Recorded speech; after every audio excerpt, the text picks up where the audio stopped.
എൻ്റെ പേര് ആദിൽ. ഞാൻ വരുന്നത് വെള്ളിവർമ്മ എന്നാണ്. ഞാൻ ഡിഗ്രി കഴിഞ്ഞു. പിന്നെ എന്ത് ചെയ്യണമെന്ന് അറിയാതെ നിൽക്കുമ്പോഴാണ് മിസ്സിൻ്റെ ഒരു ഇൻസ്റ്റയിൽ ആഡ് കണ്ടത്. അങ്ങനെ ഇവിടെ എത്തിപ്പെട്ടു. ഇവിടെ വളരെ നല്ലൊരു എക്സ്പീരിയൻസ് ആണ്. അക്കൗണ്ടിങ്, ടാലി, അതുപോലെ GST, ഫയലിംഗ് ഒക്കെ പഠിക്കാൻ പറ്റി. എൻ്റെ പേര് ഫാത്തിമ ഹുദ. ഞാൻ ഡിഗ്രി കഴിഞ്ഞു വന്നതാണ്. ഇവിടെ എനിക്ക് ടാലി ഒന്നും തീരെ അറിയില്ല. ഇനി ഇവിടെ എത്തി വളരെ കുഴപ്പമൊന്നുമില്ല, സിമ്പിളാണ്. പെട്ടെന്ന് തന്നെ പഠിച്ചെടുക്കാൻ പറ്റി, ഗ്യാസ് ചെയ്യാൻ പറ്റി. മുഹമ്മദ് ഷാഹിൽ. ഇവിടെ സ്റ്റുഡൻ്റാണ്.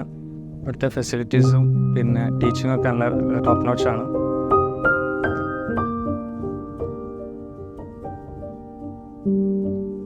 പിന്നെ ഇവിടുത്തെ സ്റ്റാഫൊക്കെ നല്ല ഫ്രണ്ട്ലി ആണ്. ടീച്ചേഴ്സൊക്കെ നല്ല കമ്പനിയാണ്. നല്ല ക്ലാസ്സും കാര്യങ്ങളൊക്കെയാണ്. ടീച്ചിങ്ങും അതിൻ്റെ പുറമെ ഓൺ ജോബ് എക്സ്പീരിയൻസ് ഒക്കെ ഉണ്ട്. അതൊക്കെ ഒന്നുകൂടി നമുക്ക് ക്യാച്ച് ചെയ്യാൻ ഒന്നുകൂടി എളുപ്പമായിരിക്കും.